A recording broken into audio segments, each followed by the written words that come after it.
Hello everyone, welcome back to Learners Gurukul. और हमने आपका टॉपिक इंडस्ट्रियल रिलेशंस जो है वो स्टार्ट किया था आपके अपकमिंग ईपीएफओ एग्ज़ाम के लिए। तो हमने लास्ट लेक्चर में इंट्रोडक्टरी लेक्चर जो है वो लिया था इंडस्ट्रियल रिलेशंस के लिए, जिसमें हमने ये समझने की कोशिश की थी कि इंडस्ट्रियल रिलेशंस एक्चुअली हैं क्या है। तो सबसे पहले इंडस्ट्रियल रिलेशंस जो है, it is the relation between the worker, management and the government. ये हमने पिछले लेक्चर में बहुत क्लियरली पढ़ा था। उसके बाद हमने देखा था कुछ पार्टीज़ हैं उसमें इंडस्ट्रियल रिलेशंस में, जैसे एम्प्लॉयज़ हैं, एम्प्लॉयर्स हैं, ट्रेड यूनियंस हैं, एम्प्लॉयज़ एसोसिएशन है, गवर्नमेंट है और कोर्ट्स एंड ट्रिब्यूनल्स हैं। ठीक है, ये पार्टीज हमने अच्छे से डिस्कस की थी। तो आज हमने अपना नेक्स्ट लेक्चर जो है वो स्टार्ट करना है कि उसमें वेरियस अप्रोचेस क्या है इंडस्ट्रियल रिलेशंस में, कि हर एक का पर्सपेक्टिव क्या है उन इंडस्ट्रियल रिलेशंस को देखने का। ठीक है, तो सबसे पहले जब हम अप्रोचेस की तरफ चलते हैं, सबसे पहले हम थोड़ा सा रिवाइज कर लेते हैं अपना पिछला लेक्चर। तो लास्ट लेक्चर में क्या था, हमने पढ़ा था कि हर एक का अपना अपना पर्सपेक्टिव है इंडस्ट्रियल रिलेशंस को देखने का। तो हम उनको ज़रा देखते हैं with the help of a diagram. तो सबसे पहले यहाँ पर है वर्कर्स पर्सपेक्टिव। तो हमने देखा था कि वर्कर्स पर्सपेक्टिव में क्या था, वर्कर का क्या पर्सपेक्टिव था, उसको बेटर पे चाहिए, वर्क प्लेस सेफ्टी चाहिए, जॉब सिक्योरिटी चाहिए और ट्रेनिंग चाहिए। ठीक है, अगर उसको ये सब चीज़ें मिलेंगी तो वो प्रोडक्शन इंक्रीज़ करेगा, अपनी वेजेस जो है वो अच्छे से अर्न करेगा। एम्प्लॉयर्स का पर्सपेक्टिव क्या है, उनको प्रोडक्टिविटी इंक्रीज़ करनी है। ठीक है, उनको अपनी सोशल एफिशिएंसी इंक्रीज़ करनी है। फ्लेक्सिबिलिटी ऑफ वर्कफोर्स चाहिए उनको, मतलब अगर उनको ज़्यादा एम्प्लॉयज़ चाहिए हो तो उनको हायर कर सके, अगर इन केस उनको कोई एम्प्लॉय जो है वो नहीं चाहिए हो तो वो उसको निकाल भी सकते हैं। तो that flexibility is need by the employer. Employment laws को फॉलो करना है, जितने भी लॉज हैं हमारे रिलेटेड टू इंडस्ट्रियल रिलेशंस या लेबर लॉज के रिलेटेड बने हैं उन सबको फॉलो करना है। और मैनेजिंग इंडस्ट्रियल कॉन्फ्लिक्ट, अगर इन केस एम्प्लॉय और एम्प्लॉयर के बीच में कोई कॉन्फ्लिक्ट अराइज हो जाता है तो उसको मैनेज करने के लिए किसने करना है, वो एम्प्लॉयर ने मैनेज करना है। नेक्स्ट है सोसाइटल पर्सपेक्टिव, लिविंग वेज, अपनी लाइवलीहुड अर्न करने के लिए उनको वेजेस चाहिए। इक्वलिटी ऑफ अपॉर्चुनिटी, सबको बराबर की अपॉर्चुनिटी जो है वो दी जानी चाहिए। वर्क लाइफ बैलेंस, यानी कि वर्क के साथ साथ उनको अपनी पर्सनल लाइफ जो है उसको भी बैलेंस करना है। वर्क तो करना ही करना है, साथ में पर्सनल लाइफ जो है उसके बीच में और अपनी प्रोफेशनल लाइफ के बीच में एक बैलेंस क्रिएट होना चाहिए। राइट्स ऑफ द इंडिविजुअल, और उनके जो भी राइट्स हैं उनको फुलफिल करना है। गवर्नमेंट का पर्सपेक्टिव क्या है, कॉम्पिटिटिवनेस जो वेरियस इंडस्ट्रीज हैं उनके साथ उनका कंपटीशन जो है वो बरकरार रहना चाहिए। अनएम्प्लॉयमेंट रिड्यूस करनी है, ग्लोबलाइजेशन करनी है और इकोनॉमी को जो है वो कंट्रोल करना है। ठीक है, तो इंडस्ट्रियल रिलेशंस में हमने वेरियस पार्टीज के वेरियस पर्सपेक्टिव्स जो हैं वो हमने देख लिए। हमने पढ़ा था कि it is just a relation between the worker, management and the government. ठीक है, आज हमने क्या पढ़ना है, अप्रोचेस पढ़नी है इंडस्ट्रियल रिलेशंस की। अब ये इंडस्ट्रियल रिलेशन की अप्रोचेस क्या हैं, देखो इंडस्ट्रियल रिलेशन के अप्रोचेस ये हैं कि मतलब एकेडमिकली हमें इनको जब स्टडी करना हो तो how we have to study the industrial relations. ठीक है, मतलब ये अप्रोचेस क्या है, perspective of seeing these relations by the intellectuals. ठीक है, उनको उन रिलेशंस को देखने का नज़रिया क्या है। अगर मैं किसी चीज़ को एक पर्सपेक्टिव से देख रही हूँ, हो सकता है कि जो दूसरा पर्सन है वो उसी नज़रिए से उस चीज़ को ना ही देखे जिस नज़रिए से मैं देख रही हूँ। तो वैसे ही इन अप्रोचेस को भी डिफरेंट अप्रोचेस हैं कि इंडस्ट्रियल रिलेशंस को डिफरेंट वेज में देखा जाता है। तो क्या बोला गया यहाँ पर, industrial relation is perceived differently by a different group of behavioural practitioners and theorist. Different practitioners theorist जो हैं वो डिफरेंट वेज में इंडस्ट्रियल रिलेशंस को जो है वो देखते हैं। कुछ बिलीव करते हैं कि ये क्या है, क्लास कॉन्फ्लिक्ट है। कुछ बिलीव करते हैं कि जो इंडस्ट्रियल रिलेशंस हैं वो क्या है, क्लास कॉन्फ्लिक्ट हैं। क्लास कॉन्फ्लिक्ट कैसे, मतलब आपको पता है एक लेबर क्लास है, एक मैनेजमेंट है, तो उनके बीच में कॉन्फ्लिक्ट होता है। अगर एक वर्क प्लेस पे वो एक साथ काम कर रहे हैं, तो एक साथ काम करेंगे तो हो सकता है समटाइम्स वर्कर्स की कुछ डिमांड हो तो जिसको मैनेजमेंट फुलफिल ना करे, तो उसमें क्या है, क्लास कॉन्फ्लिक्ट है। वो अपर क्लास है, वो लोअर क्लास है, तो उसमें कॉन्फ्लिक्ट अराइज हो जाता है। कुछ इसको परसीव करते हैं in terms of mutual cooperation, कुछ सोचते हैं कि वर्कर और मैनेजमेंट के बीच में म्यूचुअल कोऑपरेशन होती है, इंडस्ट्रियल रिलेशन वो है। कुछ बिलीव करते हैं it is a competing interest of various groups, कुछ बिलीव करते हैं कि कंपटीशन है वेरियस ग्रुप्स के बीच में। ठीक है, तो इन परसेप्शंस के बीच में देखो डिफरेंट परसेप्शंस थी ना, ये कि कोई बोल रहा है कि ये क्लास कॉन्फ्लिक्ट है इंडस्ट्रियल रिलेशन, कोई बोल रहा है कि म्यूचुअल कोऑपरेशन है, कुछ बोल रहे हैं कि ये कंपटीशन है। तो इन परसेप्शंस के बेसिस पे 5 पॉपुलर अप्रोचेस जो है इंडस्ट्रियल रिलेशंस की वो बनाई गई हैं, और वो कौन सी हैं। पहली है unitary approach, second is pluralistic approach, third is human relations approach, fourth is Marxist approach and the fifth is systems approach. वो यहाँ पर नहीं लिखी है, आप इसको ऐड ऑन कर सकते हैं, सिस्टम्स अप्रोच। ठीक है, ये 5 अप्रोचेस जो हैं ये किसकी हैं, इंडस्ट्रियल रिलेशंस की हैं। अब हमें इंडस्ट्रियल रिलेशंस में इन अप्रोचेस को 1 बाय 1 पढ़ेंगे। हर एक अप्रोच दूसरी अप्रोच से डिफरेंट है, एक अप्रोच में कुछ बोला गया है तो दूसरी अप्रोच में कुछ बोला गया। ठीक है, डिफरेंट वेज जो हैं तो उन अप्रोचेस को नाम दिया गया कि कुछ जो है उसको परसीव करते हैं कि ये एक कॉन्फ्लिक्ट नहीं है, कुछ परसीव करते हैं कॉन्फ्लिक्ट है, कुछ कहते हैं म्यूचुअल कोऑपरेशन है। तो अब हम देखते हैं कि ये अप्रोचेस कैसे स्टडी की जाती हैं। ठीक है, तो सबसे पहले अच्छा यहाँ पर सबसे पहले ये डायग्राम है, आप इस डायग्राम के बेसिस पर देख सकते हैं कि यहाँ पर लिखे जैसे यूनिटरी अप्रोच अथॉरिटेरियन है, पैटर्नलिज्म है, ठीक है। उसके बाद प्लूरलिस्टिक अप्रोच में लिखा है कॉपरेशन और कॉन्फ्लिक्ट, मार्क्सिस्ट में लिखा है एवोल्यूशन और रेवोल्यूशन, सिस्टम्स में लिखा है सोशल एक्शन, और ह्यूमन रिसोर्स मैनेजमेंट में लिखा है लेबर ये control of the labour process, और सिस्टम्स में लिखा है लेबर मार्केट है, कंपेरेटिव है, सोशल एक्शन है। अब ये चीज़ें आपको इस डायग्राम को देखकर समझ तो नहीं आ रही होंगी, ऑब्वियस सी बात है, क्योंकि अभी हमने इनके बारे में पढ़ा ही नहीं है। तो अब ये सारे क्या हैं, ये जितने भी आपको ये दिए हुए हैं ना आगे इनके सॉल्यूशंस हैं कि प्लूरलिस्टिक अप्रोच अगर है तो इसका सॉल्यूशन क्या है। तो अब हम क्या करेंगे, अब हम इनको डिटेल में पढ़ेंगे तो आपको ये डायग्राम खुद ब खुद समझ आ जाएगी। ठीक है, तो सबसे पहले हम पढ़ेंगे यूनिटरी अप्रोच। ठीक है, देखो यूनिटरी अप्रोच क्या कहती है। यूनिटरी अप्रोच में बोलती है, देखो जो सबसे पहले नाम जो है यूनिटरी, वही आपको क्या इंडिकेट कर रहा है, एज अ यूनिट।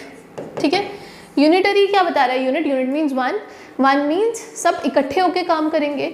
तो यूनिटरी अप्रोच कहती है कि ये एक ऐसी अप्रोच है जिसमें वर्कर और मैनेजमेंट जो है वो इंटीग्रेटेड सिस्टम में, हार्मोनियस सिस्टम में एक दूसरे के साथ काम करते हैं, यानी एक दूसरे के साथ हार्मनी में काम करते हैं, उनमें कोई भेदभाव की शंका नहीं होती, they work in harmony with each other. ठीक है, तो यूनिटरिज्म में क्या होता है, organisation is perceived as an integrated and harmonious system viewed as one happy family. ठीक है, एक हैप्पी फैमिली की तरह ये काम करते हैं। तो यूनिटरी अप्रोच बोलती है कि कोई भी कॉन्फ्लिक्ट नहीं होगा। क्यों नहीं होगा, because they are working in harmony. ठीक है, ये आपने याद रखना है, ये यूनिटरी अप्रोच का जो पॉइंट है।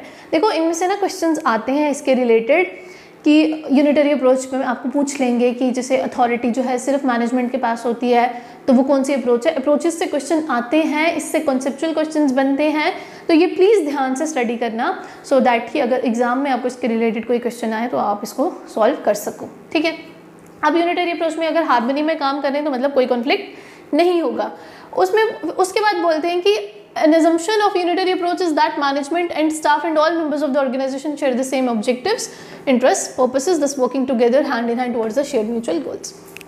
Now listen, बोलता है कि यूनिटरी अप्रोच में वर्कर हो जाए या मैनेजमेंट हो जाए, ठीक है, हार्मनी में काम कर रहे हैं तो कॉन्फ्लिक्ट नहीं होगा। कॉन्फ्लिक्ट नहीं होगा दैट मीन्स उनका सेम पर्पस है, सेम ऑब्जेक्टिव है, सेम इंटरेस्ट है। ठीक है, मतलब अगर वर्कर का एक इंटरेस्ट है तो मैनेजमेंट का भी वही सेम इंटरेस्ट है।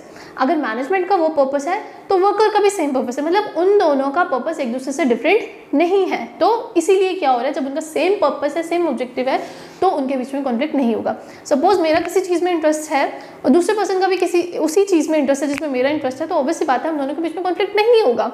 क्यों, क्योंकि उसमें हमारा को क्या होगा, हमारा सेम पर्पस है, हम सेम पर्पस के लिए काम करेंगे, तो मिलकर काम करेंगे, तो उससे क्या होगा, जितना भी हमारा आगे हम हार्मनी में काम करेंगे तो हमारे बीच में कॉन्फ्लिक्ट क्रिएट नहीं होगा। ठीक है, उसके बाद trade unions are deemed as unnecessarily and conflict is perceived as disruptive. इसमें यह बोला गया है कि ट्रेड यूनियंस नहीं बनाएंगे। देखो कॉन्फ्लिक्ट नहीं हो रहा है तो गवर्नमेंट इंटरवेंशन भी नहीं होगी, no government intervention is required. ठीक है, no government intervention is required. उसके बाद ट्रेड यूनियंस नहीं बनेंगे। ठीक है, ट्रेड यूनियंस नहीं बनेंगे। यू नो ट्रेड यूनियन, जो एम्प्लॉयज़ जो होते हैं वो अपना इकट्ठे होते हैं, अपना यूनियन बनाते हैं, उसमें से अपना एक रिप्रेजेंटेटिव चूज करते हैं, वो रिप्रेजेंटेटिव अपनी डिमांड्स जो है मैनेजमेंट के आगे रखता है। अब जब कॉन्फ्लिक्ट ही नहीं क्रिएट हो रहा तो यहाँ पर क्या बोला गया कि ट्रेड यूनियंस नहीं बनेंगे, ट्रेड यूनियंस नहीं बनेंगे। और इसमें बोला गया कि वर्कर्स जो होते हैं उनको कंपनी के साथ लॉयल रहना है। ठीक है, वर्कर्स अगर कंपनी के साथ लॉयल रहेंगे तो ही क्या होगा, उनमें कॉन्फ्लिक्ट क्रिएट नहीं होगा। ठीक, उसके बाद यहाँ पर इसको हमने थोड़ा से सिंपल लैंग्वेज में क्रिएट करके लिखा है। जैसे इस यूनिटरी अप्रोच में क्या कंसीडर किया गया है कि everyone benefits when the focus is on common interest. हर एक को बेनिफिट मिलेगा, चाहे मैनेजमेंट हो चाहे वर्कर हो, हर किसी को बेनिफिट मिलेगा। क्यों, क्योंकि उनका इंटरेस्ट जो है वो कॉमन है। कॉन्फ्लिक्ट क्या है, work place conflict is seen as a temporary abrasion resulting from poor management. वैसे तो कॉन्फ्लिक्ट नहीं होगा, अगर होगा भी तो it is a temporary abrasion. ठीक है, फोकस जो है वो ऑर्गेनाइजेशनल कल्चर है, सबको मिलजुल कर काम करना है। मैनेजमेंट जो है सिर्फ एक सोर्स ऑफ अथॉरिटी है, दैट इज द मैनेजमेंट। अब क्वेश्चन यहाँ पर ऐसे आ सकता है कि authority solely rests with the management with no right to anyone to challenge it to the basis of on the basis of. तो ये कौन सी अप्रोच है, यूनिटरी अप्रोच है। क्यों, क्योंकि इसमें सिर्फ एक सोर्स ऑफ अथॉरिटी और वो कौन सी है, मैनेजमेंट। मतलब कि जो अथॉरिटी है वो किसके पास है, सिर्फ मैनेजमेंट के पास है वो किस में है, यूनिटरी अप्रोच में है।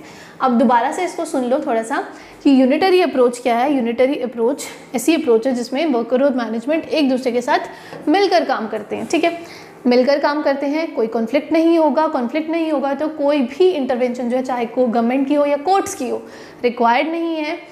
ट्रेड यूनियंस नहीं बनाए जाएंगे, यहाँ पर ट्रेड यूनियंस बनाना सख्त मना है।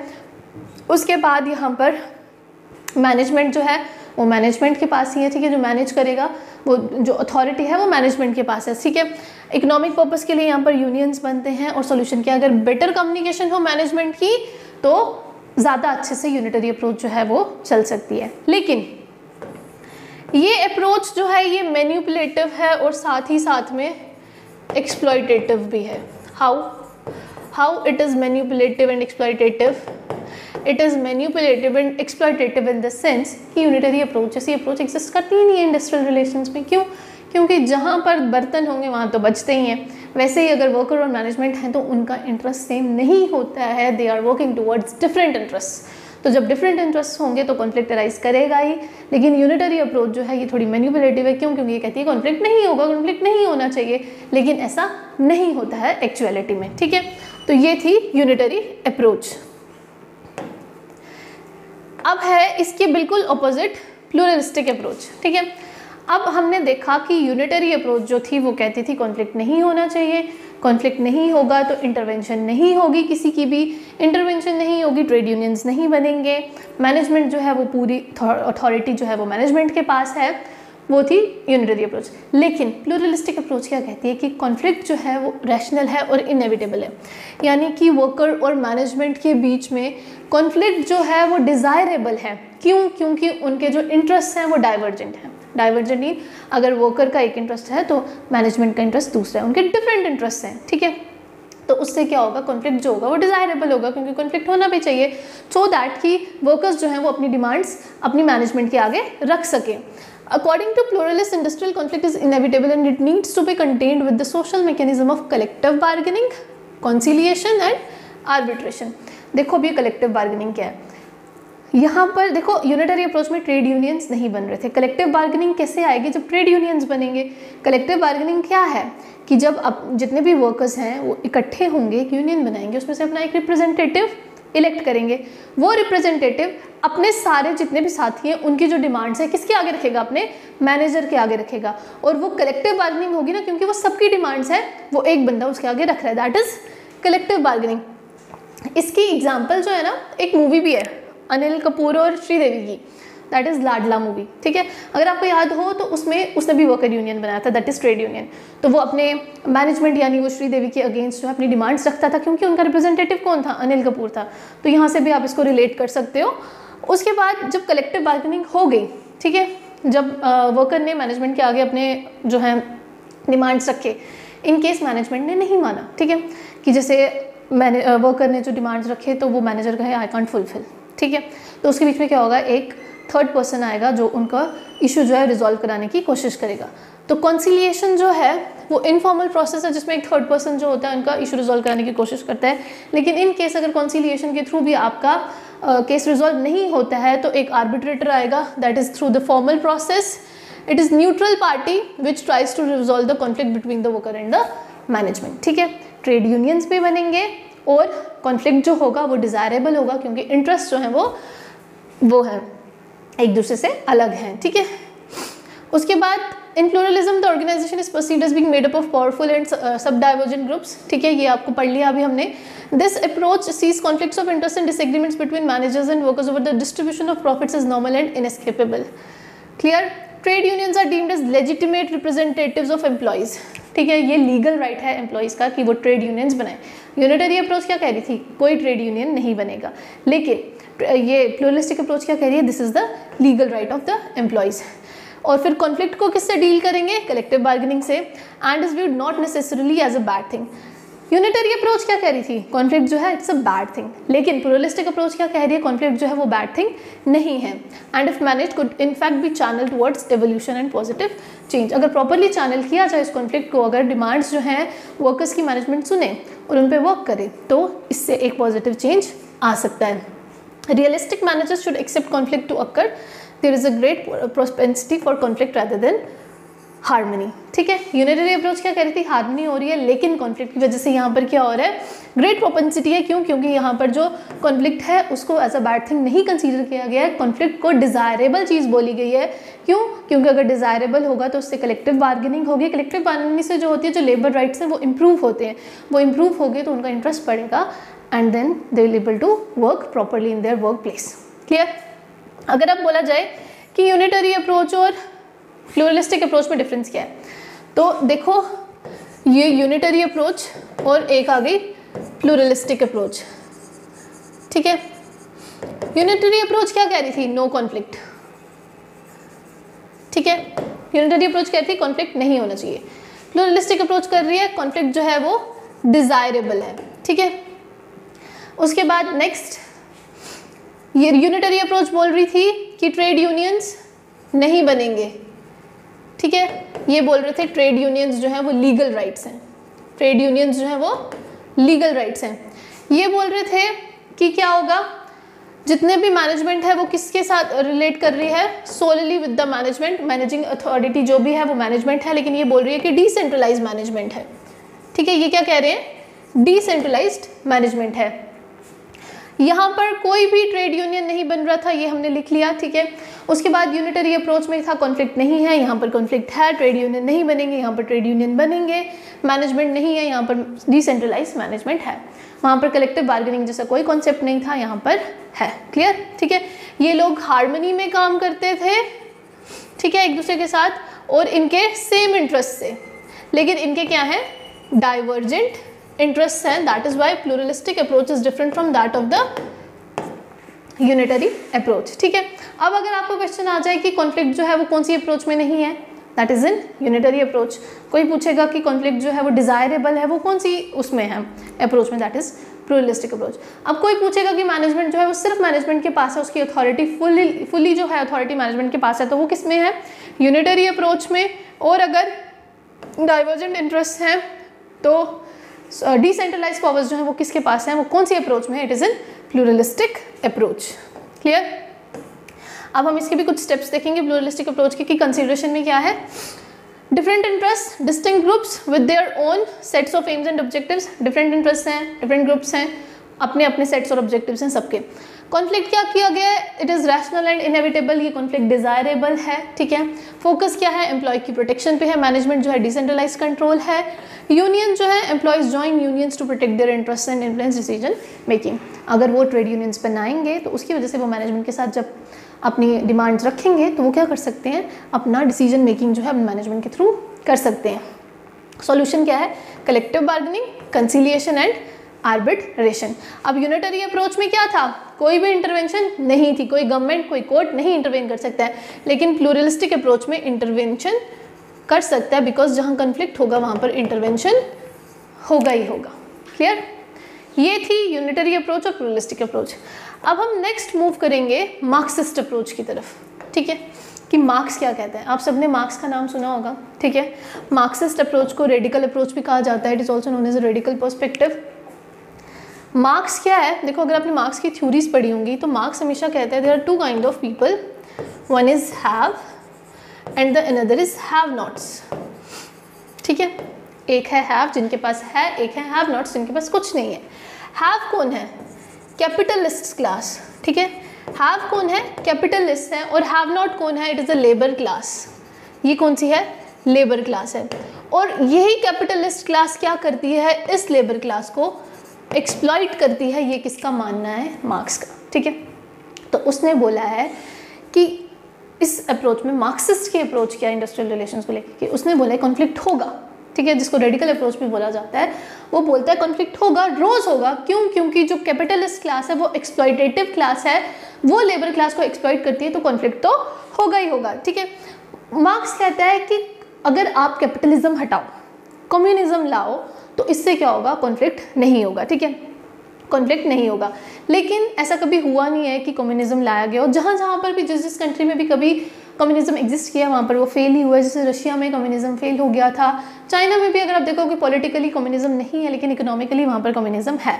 लेकिन मार्क्स की थ्योरी जो है ये नहीं अवेलेबल हो पाई, मतलब नहीं सस्टेन कर पाई। क्यों? क्योंकि हर जगह कैपिटलिस्ट क्लास ही सस्टेन करती है। लेकिन मार्क्स का ये मानना है कि अगर कैपिटलिस्ट क्लास है तो वो हमेशा लेबर क्लास को क्या करेगी? एक्सप्लॉइट करेगी। जब वो लेबर क्लास को एक्सप्लॉइट करेगी तो क्या होगा? कॉन्फ्लिक्ट होगा ही होगा। और फिर उसमें उसने बोला है कि गवर्नमेंट तो इंटरवेन करेगी, ठीक है।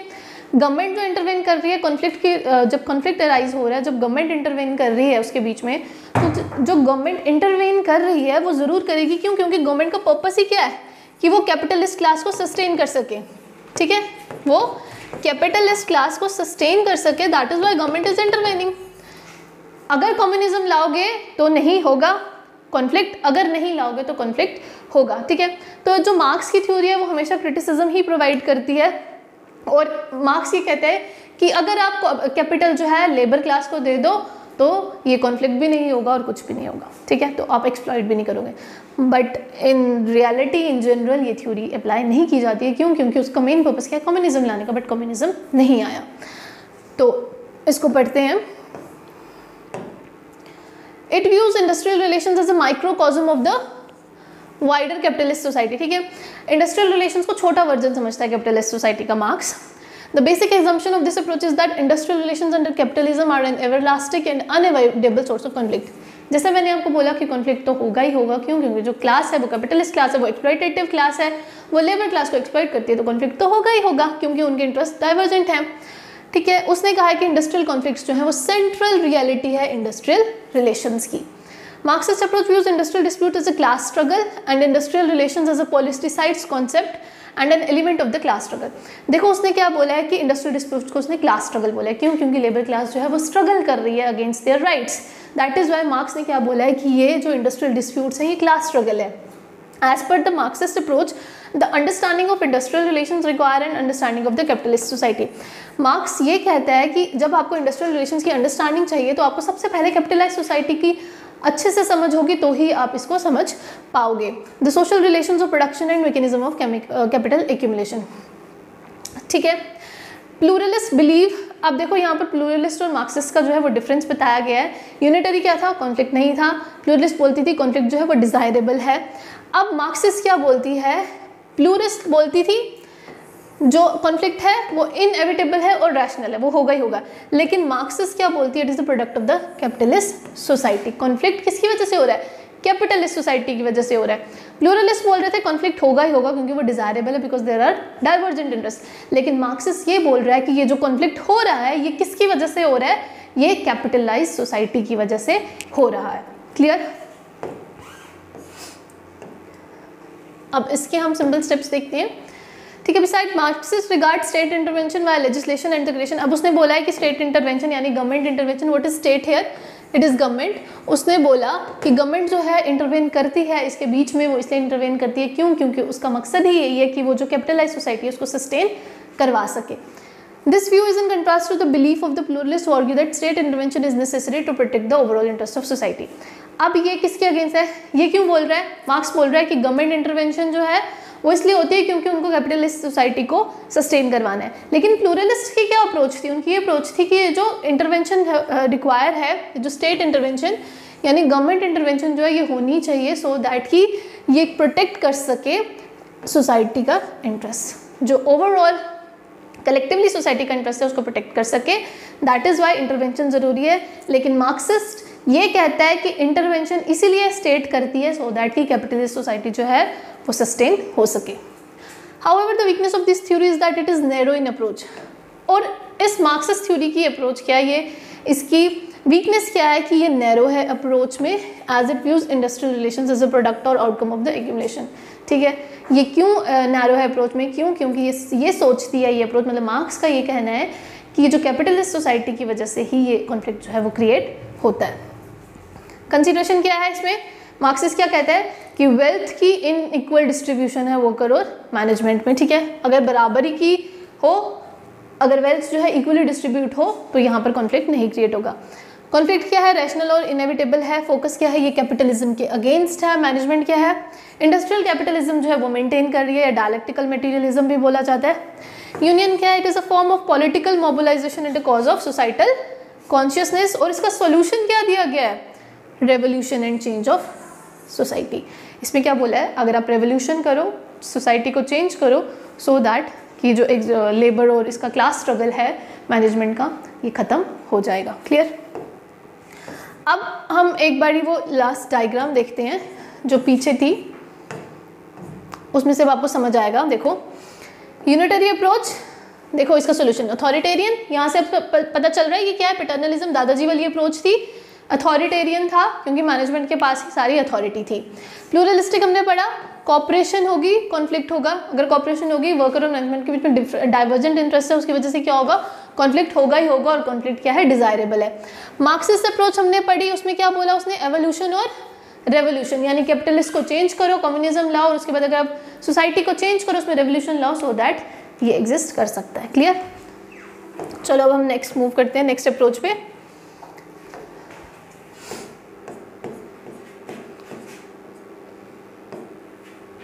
Next is systems approach. ठीक है, अब यहाँ पर एक थ्योरिस्ट है जिनका नाम है Dunlop, full name is John T डुनलॉप।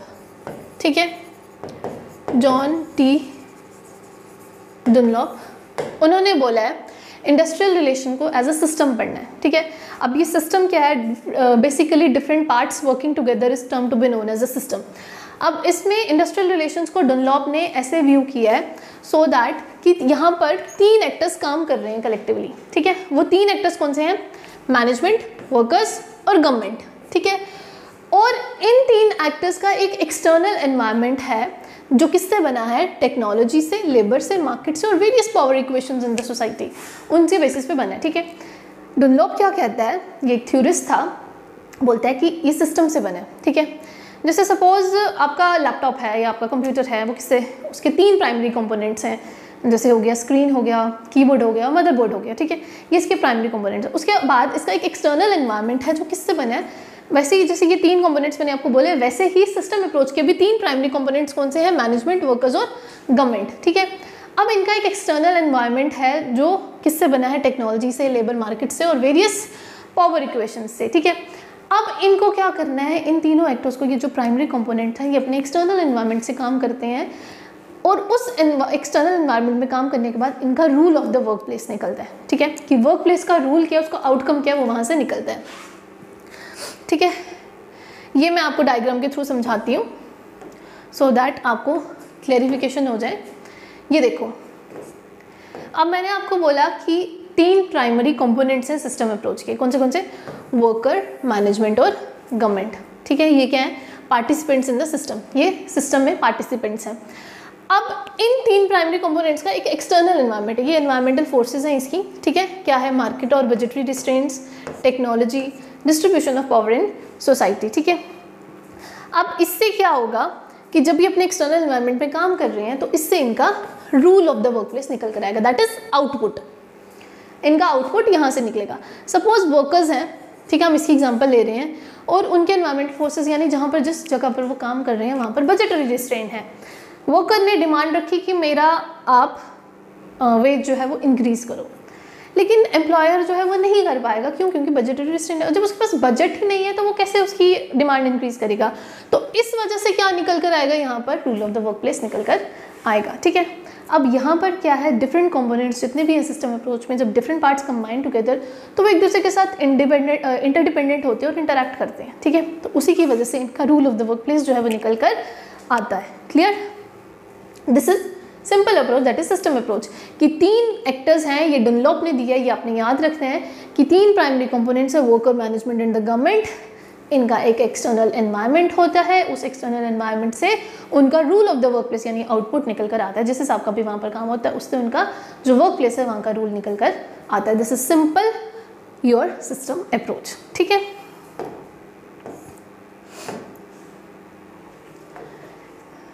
Now next is human relations approach. अब ह्यूमन रिलेशंस अप्रोच क्या है? ठीक है, 1960s में ह्यूमन साइकोलॉजी पर फोकस किया गया था। जब ह्यूमन साइकोलॉजी पर फोकस किया गया था उसमें बोला गया था the concept of human relations approach underlines the need for making the individuals familiar with the work situations of the organisation and uniting the efforts of the workers. उसने बोला कि अगर हम वर्कर और मैनेजमेंट के नैरो प्रिज्म को ना study करके हर एक इंडिविजुअल की सोशल, साइकोलॉजिकल या मॉरल ग्रोथ पर फोकस करें तो उससे क्या होगा, बेटर प्रोडक्टिविटी होगी और सोशल एफिशिएंसी जो है वो इंक्रीज होगी।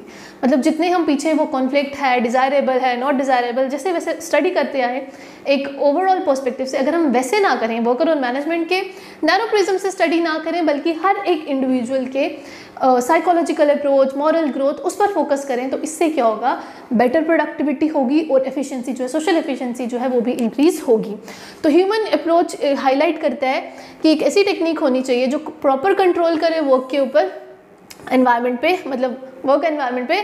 अगर हम स्मॉल वर्क ग्रुप्स बनाते रहें तो इससे क्या होगा, ह्यूमन रिलेशंस अप्रोच जो है वो अच्छे से एक दूसरे के साथ कोऑपरेट कर पाएंगे। ठीक है, ये थी हमारी human relations approach. 5 approaches basically हमने क्या की है, स्टडी की हैं, जो हमने कहा कि 5 पॉपुलर अप्रोचेस हैं। इसके अलावा एक और अप्रोच है जो बड़ी इंपॉर्टेंट है। ऐसे तो काफ़ी सारी अप्रोचेस हैं, लेकिन हम इतनी सारी अप्रोचेस नहीं पढ़ेंगे, जैसे वी गिरी अप्रोच है, सोशियोलॉजिकल अप्रोच है, लेकिन एक अप्रोच जो है वो बड़ी इंपॉर्टेंट है, बिकॉज उसमें एक थ्योरी ऑफ ट्रस्टीशिप जो है वो आती है, तो वो हम पढ़ेंगे, दैट इज़ गांधीयन अप्रोच। ठीक है, अब गांधी जी को क्यों बोला गया, देखो जब मैंने ये लेक्चर स्टार्ट किया था तो उसमें मैंने आपको एक बार पहले ही कहा था कि गांधी जो हैं वो लेबर रिफॉर्म्स के लिए बहुत ज़्यादा माने जाते हैं, क्योंकि 1918 में जब वो इंडिया वापस आए थे 1915 में साउथ अफ्रीका से, उसके बाद 1918 में उन्होंने अहमदाबाद मिल स्ट्राइक के थ्रू लेबर्स को उनके हक जो हैं वो दिलवाए थे, तो इसलिए गांधी जी का भी बहुत बड़ा रोल है लेबर रिफॉर्म्स में। तो वैसे ही गांधीयन अप्रोच जो है वो हम स्टडी करेंगे। It is the greatest labour leaders of modern India, his approach to labour problems was completely new and refreshingly human. ठीक है, किससे रिलेटेड थे वो, अहमदाबाद टेक्सटाइल लेबर एसोसिएशन से रिलेटेड थे, ट्रेड यूनियनिज्म में उन्होंने बनाया था।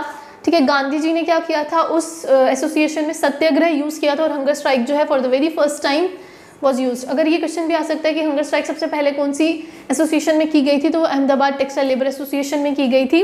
तो इसमें जो इंपॉर्टेंट चीज़ है ना गांधीयन अप्रोच में, वो है ट्रस्टीशिप, थ्योरी ऑफ ट्रस्टीशिप। अब ये ट्रस्टीशिप थ्योरी क्या है, इसमें उन्होंने बोला है, ठीक है, ये हम इतना डिटेल में यहाँ पर नहीं पढ़ेंगे सो दैट, क्योंकि आगे भी आएगा।